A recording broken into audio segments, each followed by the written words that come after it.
ಗಣಪತಿ ಶಾರದಾ ಗುರುಭ್ಯೋ ನಮಃ.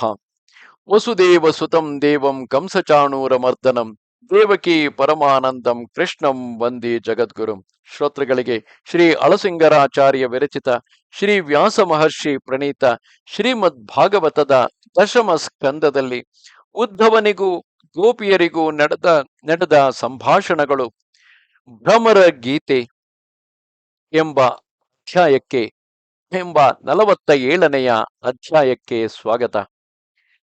ಪರೀಕ್ಷಿತ್ ರಾಜನಿಗೆ ಶುಕಮುನಿಗಳು ಈ ಭಾಗವನ್ನು ಹೇಳುತ್ತಿರುವರು.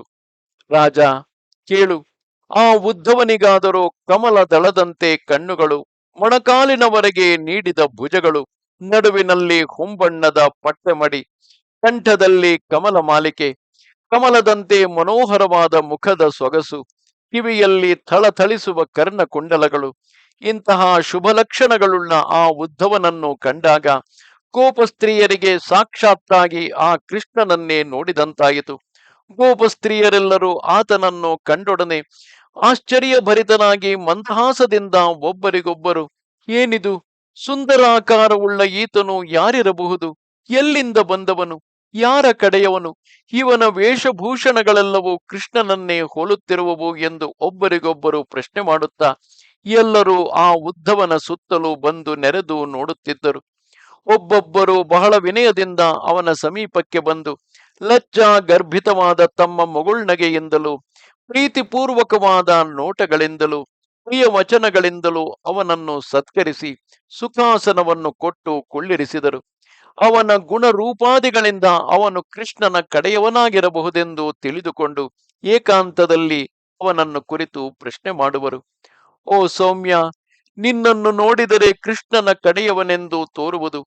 ನಿನ್ನ ಪ್ರಭುವಾದ ಕೃಷ್ಣನು ತನ್ನ ತಂದೆ ತಾಯಿಗಳಿಗೆ ಪ್ರಿಯವನ್ನು ಉಂಟು ಮಾಡುವುದಕ್ಕಾಗಿ ಅವರಿಗೆ ನಿನ್ನ ಮೂಲಕವಾಗಿ ಕ್ಷೇಮ ಲಾಭಗಳನ್ನು ಹೇಳಿ ಕಳುಹಿಸಿರಬಹುದಲ್ಲವೇ? ಹಾಗೆಯೇ ಇರಬೇಕು. ಹಾಗಿಲ್ಲದಿದ್ದರೆ ಈ ಹಳ್ಳಿಯಲ್ಲಿ ಅವನಿಗೆ ತನ್ನ ತಂದೆ ತಾಯಿಗಳು ಹೊರತು ಬೇರೆ ಯಾವುದು ನೆನಪಿಗೆ ತಕ್ಕ ವಿಷಯಗಳಿಲ್ಲ. ಬಂಧು ಸ್ನೇಹವೆಂಬುದು ಜಿತೇಂದ್ರಿಯನಾದ ಯೋಗಿಯ ಮನಸ್ಸನ್ನಾದರೂ ಎಳೆಯದೆ ಬಿಡಲಾರದು. ಹಾಗಿಲ್ಲದೆ ಯಾವುದೋ ಒಂದು ಕಾರ್ಯೋದ್ದೇಶದಿಂದ ಆಗಂತುಕವಾಗಿ ಒಬ್ಬರಿಗೊಬ್ಬರಿಗೆ ಹುಟ್ಟಿದ ಪ್ರೀತಿಯು ಆ ಕಾರ್ಯವು ಮುಗಿಯುವವರೆಗೆ ಮಾತ್ರ ಇರುವುದೇ ಹೊರತು ಸ್ಥಿರವಲ್ಲ. ಇದರಲ್ಲಿ ಮುಚ್ಚುಮರೆಯೇಕೆ? ಸ್ಪಷ್ಟವಾಗಿಯೇ ಹೇಳುವೆವು, ಕೇಳು. ಗಂಡಸು ಹೆಂಗಸರಲ್ಲಿ ತೋರಿಸತಕ್ಕ ಪ್ರೇಮವು ಭ್ರಮರಗಳಿಗೆ ಪುಷ್ಪಗಳಲ್ಲಿರುವ ಪ್ರೇಮದಷ್ಟೇ ಹೊರತು ಅದಕ್ಕಿಂತಲೂ ಹೆಚ್ಚಿಲ್ಲ. ದುಂಬಿಗಳು ಮಕರಂದ ರಸವನ್ನು ಕುಡಿದು ಬಿಟ್ಟ ಮೇಲೆ ಆ ಪುಷ್ಪಗಳನ್ನು ಕಣ್ಣೆತ್ತಿಯಾದರೂ ನೋಡುವವೇ? ಅದರಂತೆಯೇ ಗಂಡಸರು ತಮ್ಮ ಆಸೆಯು ತೀರಿದ ಮೇಲೆ ಹೆಂಗಸರ ಕಡೆಗೆ ಕಣ್ಣೆತ್ತಿಯೂ ನೋಡಲಾರರು.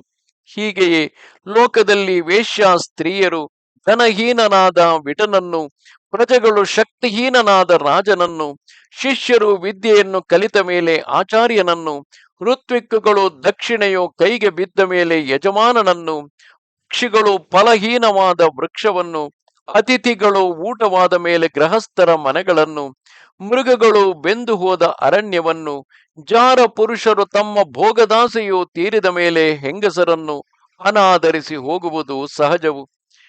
ಕೃಷ್ಣನು ಈಗ ನಮ್ಮ ವಿಷಯದಲ್ಲಿ ಹಾಗೆಯೇ ಇರುವನು ಎಂದರು.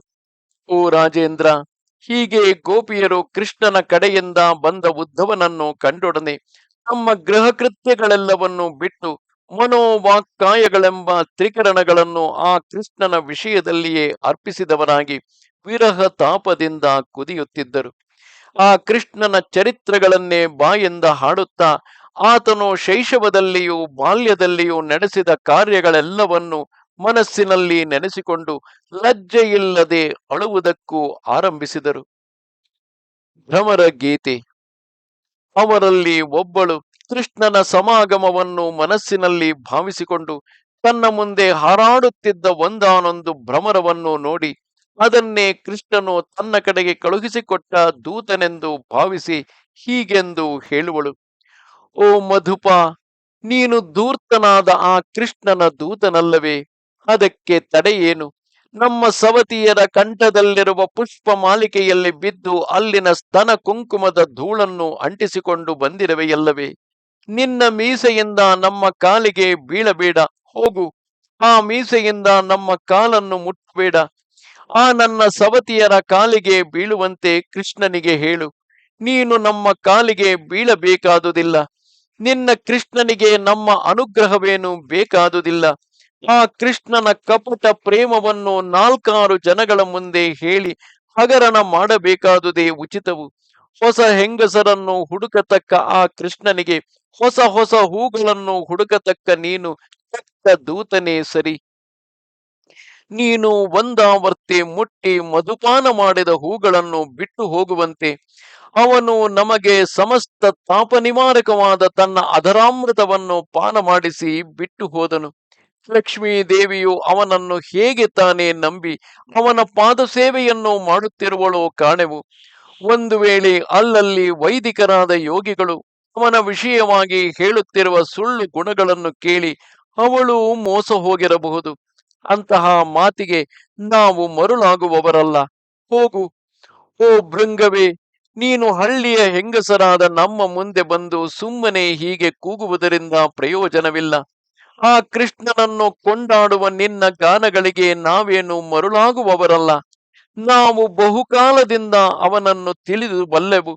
ಮಧುರಾಪುರದಲ್ಲಿ ಆತನ ಕರಸ್ಪರ್ಶದಿಂದ ತಮ್ಮ ಸ್ತನಗಳ ನವೆಯನ್ನು ತೀರಿಸಿಕೊಂಡಿರುವ ಅಲ್ಲಿನ ಪುರಸ್ತ್ರೀಯರ ಮುಂದೆ ನೀನು ನಿಮ್ಮ ಕೃಷ್ಣನನ್ನು ಬೇಕಾದಷ್ಟು ಹೊಗಳು. ಅವರು ನಿನ್ನ ಈ ಗಾನವನ್ನು ಇಷ್ಟದಿಂದ ಕೇಳುವರು, ನಿನ್ನ ಇಷ್ಟವನ್ನು ನೆರವೇರಿಸುವರು. ಒಂದು ವೇಳೆ ಕೃಷ್ಣನು ತಾನಾಗಿ ಆಸೆಪಟ್ಟು ಹೋದರೂ ನಿಮ್ಮಂತೆಯೇ ಹಳ್ಳಿಯ ಗೊಲ್ಲನಾಗಿದ್ದ ಅವನನ್ನು ನಾಗರಕರಾದ ಪುರಸ್ತ್ರೀಯರು ಮೋಹಿಸುವರೆಂಬುದು ಹೇಗೆ ಎಂದು ಕೇಳುವೆಯೇನು? ಸ್ವರ್ಗ ಮರ್ತ್ಯ ಪಾತಾಳಗಳೆಂಬ 3 ಲೋಕಗಳಲ್ಲಿಯೂ ಅವನಿಗೆ ಸಿಕ್ಕದ ಸ್ತ್ರೀಯರು ಯಾರೊಬ್ಬರೂ ಇಲ್ಲ.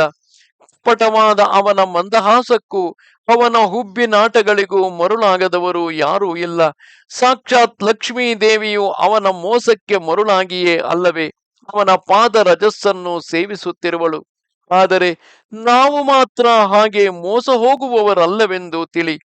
ದೀನ ಜನರ ಮುಂದೆ ಆ ಕೃಷ್ಣನ ಕೊಂಡಾಟವೇ ಹೊರತು ನಮ್ಮ ಮುಂದೆ ಸಾಗಲಾರದು. ಓ ಭ್ರಮರ, ಕಿವಿಯಲ್ಲಿ ಗುಟ್ಟು ಹೇಳುವ ನೆವದಿಂದ ನನ್ನ ತಲೆಯ ಮೇಲೆ ಕಾಲಿಡುವುದಕ್ಕೆ ಬಂದೆಯೇನು? ಸಾಕು, ಹೋಗು. ನೀನು ಹೇಳುವ ಗುಟ್ಟನ್ನು ನಾನು ಬಲ್ಲೆನು. ನೀನು ಆ ಕೃಷ್ಣನ ದೂತನಲ್ಲವೇ? ಒಳ್ಳೆ ಮಾತಿನಿಂದ ಪುಸಲಾಯಿಸುವುದರಲ್ಲಿ ನೀನು ಬಹಳ ನಿಪುಣನು. ಸ್ವಲ್ಪವಾದರೂ ಕೃತಜ್ಞತೆ ಇಲ್ಲದೆ ತನಗಾಗಿ ಪತಿ ಪುತ್ರ ಬಂಧುಗಳೆಲ್ಲರನ್ನೂ ಬಿಟ್ಟು ಬಂದ ನಮ್ಮನ್ನು ವಂಚಿಸಿದವನೊಡನೆ ನಾವು ಸಂಧಿ ಮಾಡಿಕೊಂಡು ಫಲವೇನು? ಅವನು ಕೃತಜ್ಞತೆ ಇಲ್ಲದವನೆಂಬುದು ಮಾತ್ರವೇ ಅಲ್ಲ, ಬಹಳ ಕ್ರೂರನಾಗಿಯೂ ಕಠಿಣ ಹೃದಯನಾಗಿಯೂ ಇರುವನು. ಹಿಂದೆ ಅವನು ಬೇಡನಂತೆ ಮರೆಯಾಗಿ ನಿಂತು ನಿರಪರಾಧಿಯಾದ ವಾಲಿ ಎಂಬ ಕಪಿಯನ್ನು ಕೊಂದು ಬಿಟ್ಟನು. ತನ್ನ ಹೆಂಡತಿಗೆ ವಶನಾಗಿ ತನ್ನಲ್ಲಿ ಕಾಮಿಸಿ ಬಂದ ಸ್ತ್ರೀಯನ್ನು, ಅಂದರೆ ಶೂರ್ಪನಖಿಯನ್ನು ವಿರೂಪ ಮಾಡಿದನು. ಅದಕ್ಕೆ ಮೊದಲು ವಾಮನಾವತಾರದಲ್ಲಿ ಬಲಿಚಕ್ರವರ್ತಿಯು ತನಗೆ ಕೊಟ್ಟ ಪೂಜೋಪಹಾರಗಳೆಲ್ಲವನ್ನು ಕಾಗೆಯಂತೆ ಪುಷ್ಕಲವಾಗಿ ತಿಂದುಬಿಟ್ಟು ಕೊನೆಗೆ ಅವನನ್ನೇ ಪಾಶಗಳಿಂದ ಬಿಗಿಸಿದನು. ಅಂತಹ ಮೋಸಗಾರನೊಡನೆ ನಮಗೆ ಸ್ನೇಹವೇ ಬೇಡ. ಏನೋ ಬಿಡಲಾರದ ಸಂಕಟದಿಂದ ಅವನ ಕಥೆಗಳನ್ನು ಬಾಯಿಂದ ಹಾಡುತ್ತಾ ನಾವು ಹೊತ್ತನ್ನು ಕಳೆಯುವೆವು. ಅದನ್ನು ಬಿಟ್ಟು ಬಿಡಬೇಕೆಂದರೆ ಮಾತ್ರ ನಮಗೂ ಸಾಧ್ಯವಲ್ಲ. ನಮಗೆ ಮಾತ್ರವೇನು, ಲೋಕದಲ್ಲಿ ಯಾರಾದರೂ ಆ ಶ್ರೀಕೃಷ್ಣನ ಕಥಾಮೃತದಲ್ಲಿ ಬಿಂದು ಮಾತ್ರವನ್ನಾದರೂ ಒಂದಾವರ್ತಿ ರುಚಿ ನೋಡಿದ ಮೇಲೆ ರಾಗದ್ವೇಷಾದಿಗಳೆಲ್ಲವನ್ನು ಮರೆತು ಅಚೇತನ ಪ್ರಾಯರಾಗುವರು ಮತ್ತು ತಮ್ಮ ಗೃಹ ಕುಟುಂಬಾದಿಗಳೆಲ್ಲವನ್ನು ಮರೆತು ಪಕ್ಷಿಗಳಂತೆ ಭಿಕ್ಷು ಚರ್ಯೆಯಿಂದ ತಿರುಗಲಾರಂಭಿಸುವರು. ಓ ಭೃಂಗ, ಕಾಡಿನಲ್ಲಿರುವ ಹೆಣ್ಣು ಜಿಂಕೆಗಳು ಬೇಡರ ಕೃತ್ರಿಮ ಗಾನಕ್ಕೆ ಮರುಳಾಗಿ ಬಂದು ಬಲೆಯಲ್ಲಿ ಸಿಕ್ಕಿ ಬೀಳುವಂತೆ ನಾವು ಆ ಕೃಷ್ಣನ ಲಲ್ಲೆ ಮಾತುಗಳನ್ನು ನಿಜವೆಂದು ನಂಬಿ ಮೋಸ ಹೋದೆವು. ಅವನು ತನ್ನ ನಖಕ್ಷತಗಳಿಂದ ಒಂದಾವರ್ತಿ ನಮ್ಮ ಸ್ತನದ ನವೆಯನ್ನಾರಿಸಿ ಹೊರಟು ಹೋದುದರಿಂದ ಈಗ ಸಹಿಸಲಾರದ ಹೃದಯ ತಾಪದಿಂದ ಕುದಿಯುತ್ತಿರುವೆವು. ಓ ಕೃಷ್ಣದೂತ, ಇನ್ನು ನೀನು ನಮ್ಮ ಮುಂದೆ ಆ ಕೃಷ್ಣನ ಮಾತನ್ನೇ ಎತ್ತಬೇಡ. ಬೇರೆ ಯಾವುದಾದರೂ ಇದ್ದರೆ ಹೇಳು. ಓ ಪ್ರಿಯ ಸಖ, ಹೊರಟು ಹೋದವನು ತಿರುಗಿ ಬಂದೆ ಏಕೆ? ಕೃಷ್ಣನು ತಿರುಗಿ ನಿನ್ನನ್ನು ನಿರ್ಬಂಧಿಸಿ ಕಳುಹಿಸಿದನೇನು? ಹಾಗಿದ್ದ ಪಕ್ಷದಲ್ಲಿ ನೀನು ನಮಗೆ ಪೂಜ್ಯನು. ನಿನ್ನ ಕೋರಿಕೆ ಏನು ಹೇಳು, ನಾವೇನೋ ಅವನನ್ನು ಬಿಟ್ಟು ಇರಲಾರೆವು. ನಮ್ಮನ್ನು ನೀನು ಅವನ ಬಳಿಗೆ ಹೇಗೆ ಸಾಗಿಸಬಲ್ಲೆ? ಅದನ್ನಾದರೂ ಹೇಳು. ಲಕ್ಷ್ಮೀ ದೇವಿಯು ಅವನ ಎದೆಯಲ್ಲಿಯೇ ಎಡಬಿಡದೆ ಕುಳಿತಿರುವಾಗ ನಮ್ಮಲ್ಲಿ ಸವತಿತನವನ್ನು ತೋರಿಸದೆ ಬಿಡುವಳೆ?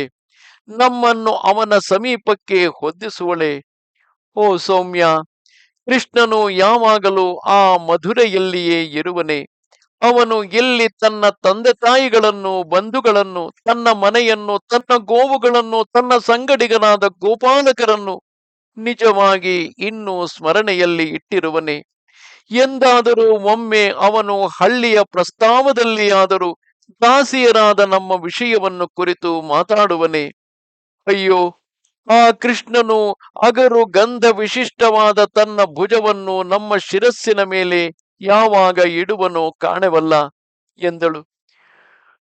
ಓ ಪರೀಕ್ಷಿತ್ ರಾಜ, ಹೀಗೆ ಗೋಪಿಯರು ಕೃಷ್ಣ ವಿರಹದಿಂದ ಮೈಮರೆತು ಬಾಯಿಗೆ ಬಂದ ಹಾಗೆ ಮಾತಾಡುತ್ತಿರುವುದನ್ನು ಉದ್ಧವನು ಸ್ವಲ್ಪ ಹೊತ್ತಿನವರೆಗೆ ಮೌನದಿಂದ ಕೇಳುತ್ತಿದ್ದು, ಅವರಿಗೆ ಕೃಷ್ಣನು ಹೇಳಿ ಕಳುಹಿಸಿರುವ ಮಾತುಗಳನ್ನು ತಿಳಿಸಿ ಸಮಾಧಾನಪಡಿಸುವುದಕ್ಕಾಗಿ ಮುಂದೆ ಬಂದು ಹೀಗೆಂದು ಹೇಳುವನು. ಓ ಗೋಪಿಯರೇ, ನೀವೇ ಕೃತಾರ್ಥರು, ನೀವೇ ಮೂರು ಲೋಕಕ್ಕೂ ಪೂಜ್ಯರು. ಭಗವಂತನಾದ ವಾಸುದೇವನಲ್ಲಿ ಬೇರೆ ಯಾರಿಗೆ ತಾನೇ ಈ ವಿಧವಾದ ದೃಢಾನುರಾಗವು ಹುಟ್ಟುವುದು? ಅನೇಕ ಕಾಲದವರೆಗೆ ಜಪ, ತಪಸ್ಸು, ಹೋಮ, ದಾನ, ವ್ರತ, ವೇದಾಧ್ಯಯನ, ಇಂದ್ರಿಯ ಜಯ ಮೊದಲಾದ ಸಾಧನಗಳನ್ನು ನಡೆಸಿದುದಲ್ಲದೆ ಆ ಭಗವಂತನಲ್ಲಿ ಈ ವಿಧವಾದ ಭಕ್ತಿಯು ಹುಟ್ಟಲಾರದು.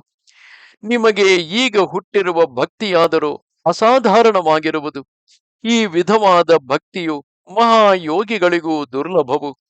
ಹೀಗೆ ನೀವು ಪತಿ ಪುತ್ರಾದಿ ಬಂಧುಗಳನ್ನು, ಮನೆಗಳನ್ನು ತೊರೆದು ದೇಹಾಭಿಮಾನವನ್ನು ಬಿಟ್ಟು ಪರಮ ಪುರುಷನಾದ ಆ ಕೃಷ್ಣನಲ್ಲಿ ಪ್ರೀತಿಯನ್ನು ಇಡಬೇಕೆಂದರೆ ಇದು ನಿಮ್ಮ ಭಾಗ್ಯ ವಿಶೇಷವಲ್ಲದೆ ಬೇರೆಯಲ್ಲ. ಆದುದರಿಂದ ನೀವೇ ಲೋಕದಲ್ಲಿ ಕೃತಾರ್ಥರು, ನೀವೇ ಲೋಕಪೂಜ್ಯರು. ಈ ವಿರಹತಾಪವೆಂಬ ನೆವವನ್ನಿಟ್ಟುಕೊಂಡು ಮನೋವಾಕ್ಕಾಯಗಳೆಂಬ ಕರಣತ್ರಯದಿಂದ ಆ ಕೃಷ್ಣನನ್ನೇ ಧ್ಯಾನಿಸುತ್ತಿರುವ ನಿಮ್ಮನ್ನು ನೋಡುವಂತಾದುದೇ ನನಗೆ ಪರಮಾನುಗ್ರಹವು. ನಿಮ್ಮ ಭಕ್ತಿ ಪರಿಪಾಕವನ್ನು ಸ್ಮರಿಸುವುದರಿಂದಲೇ ನಾನು ಕೃತಾರ್ಥನಾದೆನು. ಓ ಮಂಗಳ ಸ್ವರೂಪಿಣಿಯರೇ, ಕೃಷ್ಣನು ನಿಮಗಾಗಿ ನನ್ನೊಡನೆ ಹೇಳಿ ಕಳುಹಿಸಿರುವ ಪ್ರಿಯವಾರ್ತೆಯನ್ನು ತಿಳಿಸುವೆನು, ಕೇಳಿರಿ. ಅವನು ತನ್ನ ಮಾತಿನಿಂದಲೇ ನಿಮಗೆ ತಿಳಿಸುವಂತೆ ಹೀಗೆ ಹೇಳಿ ಕಳುಹಿಸಿರುವನು. ಓ ಗೋಪಿಯರೇ, ನಿಮಗೂ ನನಗೂ ಪರಸ್ಪರ ವಿಯೋಗವೆಂಬುದು ಯಾವಾಗಲೂ ಎಲ್ಲಿಯೂ ಸಂಭವಿಸಲಾರದು. ಏಕೆಂದರೆ ನಾನು ಎಲ್ಲರಲ್ಲಿಯೂ ಯಾವಾಗಲೂ ಆತ್ಮಭೂತನಾಗಿ ಇರತಕ್ಕವನು. ಆತ್ಮವನ್ನು ಬಿಟ್ಟು ಶರೀರವಿರುವುದುಂಟೆ? ಆದುದರಿಂದ ನಾನು ನಿಮಗೆ ಯಾವಾಗಲೂ ಆತ್ಮಭೂತನಾಗಿ ನಿಮ್ಮ ನಿಮ್ಮ ಶರೀರದಲ್ಲಿಯೇ ಇರುವೆನು. ಇದಲ್ಲದೆ ಕಾರ್ಯರೂಪಗಳಾದ ದೇವ ಮನುಷ್ಯಾದಿ ಶರೀರಗಳಲ್ಲಿ ಅವುಗಳಿಗೆ ಕಾರಣಗಳೆನಿಸಿಕೊಂಡ ಆಕಾಶಾದಿ ಪಂಚಭೂತಗಳು ಯಾವಾಗಲೂ ಒಂದಾಗಿ ಕಲೆತಿರುವ ಹಾಗೆಯೇ ನಾನು ನಿಮ್ಮ ಮನಸ್ಸು, ಪ್ರಾಣ, ಬುದ್ಧಿ, ಇಂದ್ರಿಯಗಳು, ಶಬ್ದಾದಿ ವಿಷಯಗಳು ಇವೆಲ್ಲಕ್ಕೂ ಆಧಾರನಾಗಿ ನಿಮ್ಮಲ್ಲಿಯೇ ಯಾವಾಗಲೂ ಇರುವೆನು. ಕಾರಣವನ್ನು ಬಿಟ್ಟು ಕಾರ್ಯವು ಹೇಗೆ ಇರಲಾರದೋ ಹಾಗೆ ನನ್ನನ್ನು ಬಿಟ್ಟು ನೀವು ಇರುವುದೇ ಅಸಂಭವವು. ಹೀಗೆ ಆತ್ಮರೂಪದಿಂದಲೂ ಕಾರಣ ರೂಪದಿಂದಲೂ ಚಿದಾತ್ಮಕವಾದ ಸಮಸ್ತ ಜಗತ್ತಿಗೂ ಆಧಾರನಾದ ನಾನು ನಿಮ್ಮನ್ನು ಅಗಲಿರುವೆನೆಂಬುದು ಎಂದಿಗಾದರೂ ಸಂಭವಿಸುವುದೇ? ನಾನು ಯಾವಾಗಲೂ ನಿಮ್ಮಲ್ಲಿಯೇ ಇರುವೆನು. ಓ ಗೋಪಿಯರೇ, ನಾನು ನನ್ನನ್ನೇ ಆಧಾರವಾಗಿ ಮಾಡಿಕೊಂಡು ನನ್ನಿಂದ ನನ್ನನ್ನೇ ಈ ಪ್ರಪಂಚ ರೂಪವಾಗಿ ಸೃಷ್ಟಿಸಿ ಪಾಲಿಸುತ್ತಿದ್ದು ಕೊನೆಗೆ ನಾನೇ ಸಂಹರಿಸುವೆನು. ವ್ಯಷ್ಟಿ ಪ್ರಪಂಚವು ಮಾತ್ರವೇ ಅಲ್ಲದೆ ಭೂತೇಂದ್ರಿಯ ಗುಣಾತ್ಮಕವಾದ ಸಮಷ್ಟಿ ಪ್ರಪಂಚವು ನನ್ನ ಸಂಕಲ್ಪ ಪ್ರಭಾವದಿಂದಲೇ ಹುಟ್ಟುವುದು.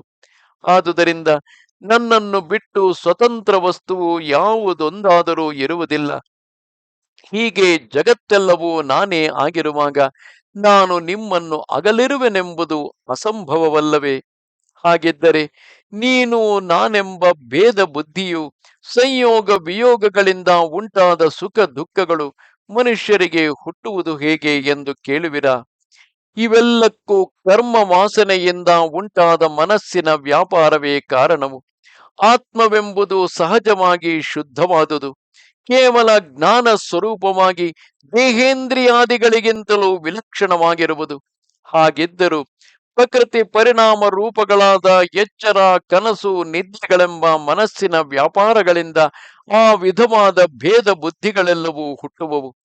ಒಮ್ಮೊಮ್ಮೆ ಮನುಷ್ಯನು ಎಚ್ಚರಗೊಂಡ ಮೇಲೆ ಕನಸಿನಲ್ಲಿ ಕಂಡ ವಿಷಯಗಳು ನಿಜವಾಗಿ ನಡೆದ ಹಾಗೆ ಅವನ ಮನಸ್ಸಿಗೆ ತೋರುವಂತೆ ಹಿಂದೆ ಅನುಭವಿಸಿದ ಅಥವಾ ಯಾವಾಗಲೂ ಅನುಭವಿಸಿ ಕಾಣದಿರುವ ನಿಸ್ಸಾರವಾದ ವಿಷಯಗಳಿಗಾಗಿ ಮನಸ್ಸು ಕಳವಳಿಸುವುದುಂಟು. ಅಂತಹ ಮನಸ್ಸನ್ನು, ಇಂದ್ರಿಯಗಳನ್ನು ತಡೆದು ನನ್ನಲ್ಲಿ ನೆಲೆಗೊಳಿಸಬೇಕು. ವೇದಾರ್ಥ, ಜ್ಞಾನ, ಯೋಗ, ಸಾಂಖ್ಯ, ಯಾಗ, ದಾನ, ತಪಸ್ಸು, ಇಂದ್ರಿಯ ನಿಗ್ರಹ, ಸತ್ವ ಮುಂತಾದವೆಲ್ಲಕ್ಕೂ ನದಿಗಳಿಗೆ ಸಮುದ್ರವು ಹೇಗೋ ಹಾಗೆ ಆ ಆತ್ಮಜ್ಞಾನವೇ ಕೊನೆಯು, ಆತ್ಮಜ್ಞಾನವೇ ಫಲವು. ಓ ಪ್ರಿಯ ಸಖಿಯರೇ, ಈಗ ನಾನು ನಿಮ್ಮ ಕಣ್ಣಿಗೆ ದೂರವಾಗಿರುವುದು ನಿಮ್ಮ ಮನಸ್ಸನ್ನು ನನಗೆ ಸಮೀಪವಾಗುವಂತೆ ಮಾಡಿಕೊಳ್ಳುವುದಕ್ಕಾಗಿಯೇ ಹೊರತು ಬೇರೆಯಲ್ಲ. ಸ್ತ್ರೀಯರಿಗೆ ತಮ್ಮ ಪ್ರಿಯನು ದೂರದಲ್ಲಿರುವಾಗ ಅವನಲ್ಲಿ ಮನಸ್ಸು ದೃಢವಾಗಿ ನಿಲ್ಲುವ ಹಾಗೆ ಆತನು ತಮ್ಮ ಸಮೀಪದಲ್ಲಿ ಕಣ್ಣೆದಿರಿಗೆ ಇರುವಾಗ ನಿಲ್ಲಲಾರದು. ನೀವು ನಿಮ್ಮ ಮನಸ್ಸೆಲ್ಲವನ್ನು ನನ್ನಲ್ಲಿಯೇ ನೆಲೆಗೊಳಿಸಿ ಇತರ ವ್ಯಾಪಾರಗಳೆಲ್ಲವನ್ನೂ ಮರೆತು ಯಾವಾಗಲೂ ನನ್ನನ್ನು ಸ್ಮರಿಸುವುದರಿಂದ ನಿಮಗೆ ಶೀಘ್ರದಲ್ಲಿಯೇ ನನ್ನ ನಿತ್ಯ ಸಾನ್ನಿಧ್ಯವು ಲಭಿಸುವುದರಲ್ಲಿ ಸಂದೇಹವಿಲ್ಲ. ಹಿಂದೆ ಶರತ್ಕಾಲದ ರಾತ್ರಿಗಳಲ್ಲಿ ನಾನು ರಾಸಕ್ರೀಡೆಯನ್ನು ನಡೆಸುವಾಗ ಯಾವ ಸ್ತ್ರೀಯರು ತಮ್ಮ ಪತಿಪುತ್ರಾದಿಗಳಿಂದ ಮನೆಯಲ್ಲಿಯೇ ನಿರ್ಬಂಧಿಸಲ್ಪಟ್ಟು ನನ್ನೊಡನೆ ರಾಸಕ್ರೀಡೆಯಲ್ಲಿ ಸೇರುವುದಕ್ಕೆ ಅವಕಾಶವನ್ನು ಪಡೆಯದೆ ಹೋದರು, ಅವರೆಲ್ಲರೂ ಮನೆಯಲ್ಲಿಯೇ ನನ್ನ ಸಂತತ ಧ್ಯಾನದಿಂದ ನನ್ನ ಸಾನ್ನಿಧ್ಯವನ್ನು ಹೊಂದಲಿಲ್ಲವೇ? ಪರೋಕ್ಷದಲ್ಲಿದ್ದರೂ ನನ್ನನ್ನು ಪಡೆಯಬಹುದು ಎಂಬುದಕ್ಕೆ ಇದಕ್ಕಿಂತಲೂ ಬೇರೆ ನಿದರ್ಶನವೇನಾಗಬೇಕು ಎಂದು ನಿಮಗೆ ತಿಳಿಸುವಂತೆ ಕೃಷ್ಣನು ಹೇಳಿರುವನು ಎಂದು ಉದ್ಧವನು ಹೇಳಿದ ಕೃಷ್ಣ ಸಂದೇಶವನ್ನು ಕೇಳಿ ಗೋಪಿಯರೆಲ್ಲರೂ ಆ ಕೃಷ್ಣನ ಸಂದೇಶ ವಾಕ್ಯಗಳಿಂದ ಹಿಂದಿನ ವೃತ್ತಾಂತಗಳೆಲ್ಲವನ್ನೂ ಸ್ಮರಿಸಿಕೊಂಡು ಸಂತೋಷದಿಂದ ಉದ್ಧವನನ್ನು ಕುರಿತು ಹೀಗೆಂದು ಹೇಳುವರು. ಓ ಸೌಮ್ಯ, ಯದುಕುಲ ದ್ರೋಹಿಯಾಗಿ ಪರಮ ಪಾಪಿಯಾದ ಕಂಸನು ಸಂಹೃತನಾದನಲ್ಲವೇ? ಕೃಷ್ಣನು ಕೂಡ ತನ್ನ ಇಷ್ಟ ಬಂಧುಗಳ ಕೋರಿಕೆಗಳೆಲ್ಲವನ್ನೂ ಈಡೇರಿಸಿಕೊಟ್ಟು ಈಗ ನಿಶ್ಚಿಂತನಾಗಿ ಕ್ಷೇಮದಿಂದ ಇರುವನಷ್ಟೇ. ಇವೆಲ್ಲವೂ ನಮ್ಮ ಭಾಗ್ಯವು. ಉದ್ಧವ, ಈಗ ಕೃಷ್ಣನು ಮಧುರಾಪುರದಲ್ಲಿರುವ ಸ್ತ್ರೀಯರ ಅನುರಾಗ ಪೂರ್ವಕವಾದ ಮತ್ತು ಲಜ್ಜಾ ಗರ್ಭಿತವಾದ ಮಂದಹಾಸಕ್ಕೂ ಅವರ ನೇತ್ರ ಸೌಂದರ್ಯಕ್ಕೂ ಮೋಹಿತನಾಗಿ ಹಿಂದೆ ನಮ್ಮಲ್ಲಿ ತೋರಿಸುತ್ತಿದ್ದ ಪ್ರೀತಿಯನ್ನೇ ಅವರಲ್ಲಿಯೂ ತೋರಿಸುತ್ತಿರಬಹುದಲ್ಲವೇ? ಅಥವಾ ಅವನು ರತಿ ವಿಶೇಷಗಳನ್ನು ಚೆನ್ನಾಗಿ ಬಲ್ಲವನು. ಆ ಪುರಸ್ತ್ರೀಯರಿಗೂ ಅವನಲ್ಲಿ ಬಹಳ ಅನುರಾಗವುಂಟು. ಹೀಗಿರುವಾಗ ಆ ಕೃಷ್ಣನು ಅವರ ಮೋಹದ ಮಾತುಗಳಿಗೂ ಅವರ ನಾಗರಿಕ ವಿಲಾಸಗಳಿಗೂ ಹೇಗೆ ತಾನೇ ಪರವಶವಾಗದಿರುವನು? ಓ ಸಾಧು, ಆ ಕೃಷ್ಣನು ಅಲ್ಲಿನ ಪುರಸ್ತ್ರೀಯರೊಡನೆ ಲೀಲೆಗಳನ್ನು ನಡೆಸುತ್ತಿರುವಾಗಲೂ ಯಾವಾಗಲಾದರೂ ಒಮ್ಮೆ ಈ ನಮ್ಮ ಗೊಲ್ಲರ ಹಳ್ಳಿಯ ವಿಷಯವಾದ ಪ್ರಸ್ತಾವವು ಬಂದಾಗ ನಮ್ಮನ್ನು ಒಂದಾವರ್ತಿಯಾದರೂ ಜ್ಞಾಪಿಸಿಕೊಳ್ಳುವನೇ? ಹಿಂದೆ ನಾವು ಕುಂದ ಕುಮುದಾದಿ ಪುಷ್ಪಗಳಿಂದಲೂ ಚಂದ್ರಿಕೆಯಿಂದಲೂ ಮನೋಹರವಾದ ಬೃಂದಾವನದಲ್ಲಿ ಕಾಲೊಂದುಗೆಗಳ ಗಲಗಲ ಧ್ವನಿಯೊಡನೆ ಆ ಕೃಷ್ಣನ ಗುಣಗಳನ್ನು ಹಾಡುತ್ತಾ ಆತನೊಡನೆ ರಾಸಗೋಷ್ಠಿಯಿಂದ ವಿನೋದಿಸುತ್ತಿದ್ದ ಆ ಶರತ್ಕಾಲದ ರಾತ್ರಿಗಳನ್ನು ಯಾವಾಗಲಾದರೂ ಒಮ್ಮೆ ಅವನು ತನ್ನ ನೆನಪಿಗೆ ತಂದುಕೊಳ್ಳುತ್ತಿರಬಹುದೇ? ಉದ್ಧವ, ಆ ಕೃಷ್ಣನು ತಿರುಗಿ ಎಂದಾದರೂ ಇಲ್ಲಿಗೆ ಬಂದು ಅವನ ವಿರಹ ತಾಪದಿಂದ ಬೇಯುತ್ತಿರುವ ನಮ್ಮನ್ನು ದೇವೇಂದ್ರನು ಬೇಸಿಗೆಯಿಂದ ಒಣಗಿದ ವನವನ್ನು ಮೇಘಗಳಿಂದ ಹೇಗೋ ಹಾಗೆ ತನ್ನ ಅಂಗಸ್ಪರ್ಶದಿಂದ ಬದುಕಿಸುವನೇ? ನಮಗೇನೋ ಅವನು ತಿರುಗಿ ಬರುವ ಹಾಗೆ ತೋರಲಿಲ್ಲ. ಮೊದಲು ಬೇರೆ ವಿಧಿಯಿಲ್ಲದುದಕ್ಕಾಗಿ ಈ ಹಳ್ಳಿಯಲ್ಲಿದ್ದು ನಮ್ಮೊಡನೆ ಕಾಲವನ್ನು ಕಳೆಯಬೇಕಾಯಿತು. ಈಗಲಾದರೂ ಅವನು ತನ್ನ ಶತ್ರುವನ್ನು ಕೊಂದು ತನ್ನ ರಾಜ್ಯವನ್ನು ಕೈವಶ ಮಾಡಿಕೊಂಡಿರುವನು. ಅಲ್ಲಿ ದೊಡ್ಡ ದೊಡ್ಡ ರಾಜಕನ್ಯೆಯರನ್ನು ವಿವಾಹ ಮಾಡಿಕೊಂಡು ತನ್ನ ಇಷ್ಟ ಮಿತ್ರರೊಡನೆ ಸುಖವಾಗಿರುವನು. ಇನ್ನು ಮೇಲೆ ಅವನು ಇಲ್ಲಿಗೆ ಬರಬೇಕಾದ ಕಾರ್ಯವೇನಿದೆ? ಇಲ್ಲಿ ಕಾಡು ಮನುಷ್ಯರಾದ ನಮ್ಮಿಂದಾಗಲಿ ಬೇರೆಯವರಿಂದಾಗಲಿ ಅವನಿಗೆ ಆಗಬೇಕಾದುದೇನು? ಸಾಕ್ಷಾತ್ ಲಕ್ಷ್ಮೀ ದೇವಿಗೆ ತಾನು ಪತಿ ಎನಿಸಿರುವನು ಮತ್ತು ಪೂರ್ಣ ಕಾಮನು. ಹೀಗಿರುವಾಗ ಅವನಿಗೆ ಈ ಹಳ್ಳಿಯ ಜನಗಳಿಂದ ಆಗಬೇಕಾದ ಪ್ರಯೋಜನವೇನಿದೆ? ಹಿಂದೆ ಆ ಕೃಷ್ಣನೊಡನೆ ಕಲೆತಿದ್ದ ಪಿಂಗಳೆ ಎಂಬ ವೇಶ್ಯೆಯೊಬ್ಬಳು ಅವನ ಸಂಗತಿಯನ್ನು ಅನುಭವದಿಂದ ತಿಳಿದು ಅವನ ವಿಷಯದಲ್ಲಿ ನಿರಾಶೆಯಾಗಿರುವುದೇ ಪರಮ ಸುಖವೆಂದು ಹೇಳಿದ್ದಳು. ನಾವು ಅದನ್ನು ಚೆನ್ನಾಗಿ ಬಲ್ಲೆವು. ಆದರೇನು, ಇನ್ನೂ ನಮಗೆ ಆ ಆಶೆಯು ಬಿಟ್ಟು ಹೋಗದೆ ಬಾಧಿಸುತ್ತಿರುವುದು. ನಾವು ಮಾಡುವುದೇನು? ಅಥವಾ ನಮ್ಮ ಸಂಗತಿಯು ಹಾಗಿರಲಿ, ಅವನಾಗಿ ಇಷ್ಟಪಡದಿದ್ದರೂ ಲಕ್ಷ್ಮೀದೇವಿಯು ಅವನನ್ನು ಕ್ಷಣ ಮಾತ್ರವಾದರೂ ಬಿಡದೆ ಅವನ ಎದೆಯಲ್ಲಿಯೇ ಕುಳಿತಿರುವಳಲ್ಲ. ಅಂತಹ ಉತ್ತಮ ಶ್ಲೋಕನನ್ನು ಯಾರು ತಾನೇ ಬಿಡಬಲ್ಲರು?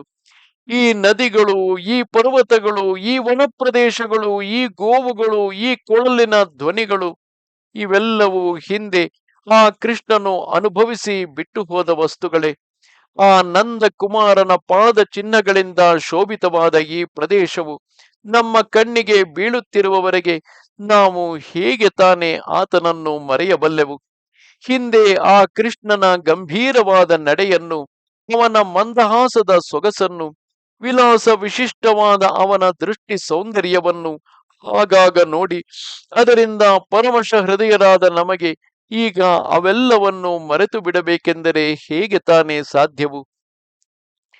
ಎಂದು ಹೇಳಿ ಆ ಕೃಷ್ಣನನ್ನು ಮನಸ್ಸಿನಲ್ಲಿ ನೆನೆಸಿಕೊಂಡು, ಓ ನಾಥ, ಓ ರಮಾನಾಥ, ಓ ಗೋಕುಲನಾಥ, ಓ ದುಃಖ ನಿವಾರಕ, ನಿನ್ನ ವಿರಹ ದುಃಖದಲ್ಲಿ ಮುಳುಗಿ ಹೋಗಿರುವ ಈ ಗೋಕುಲವನ್ನು ನೀನು ಕೃಪೆಯಿಂದ ಉದ್ಧರಿಸಬಾರದೆ ಎಂದು ಪ್ರಾರ್ಥಿಸಿದರು.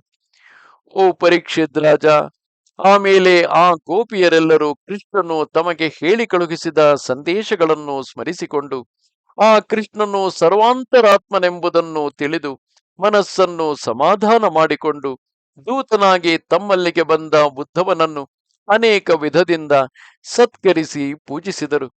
ಉದ್ಧವನು ಕೆಲವು ತಿಂಗಳವರೆಗೆ ಆ ಗೋಪಿಯರ ಮುಂದೆ ಕೃಷ್ಣನ ಕಥೆಗಳನ್ನು ಹಾಡುತ್ತಾ ಅವರ ಮನಸ್ಸಿನ ದುಃಖವನ್ನು ನೀಗಿಸಿ ಸಂತೋಷಪಡಿಸುತ್ತಿದ್ದನು. ಉದ್ಧವನು ಅಲ್ಲಿದ್ದಷ್ಟು ದಿನಗಳು ಅವನಿಂದ ಕೃಷ್ಣನ ಕಥೆಗಳನ್ನು ಕೇಳುತ್ತಿದ್ದ ಗೋಪಿಯರಿಗೆ ಕ್ಷಣಪ್ರಾಯವಾಗಿ ಕಳೆದು ಹೋಯಿತು.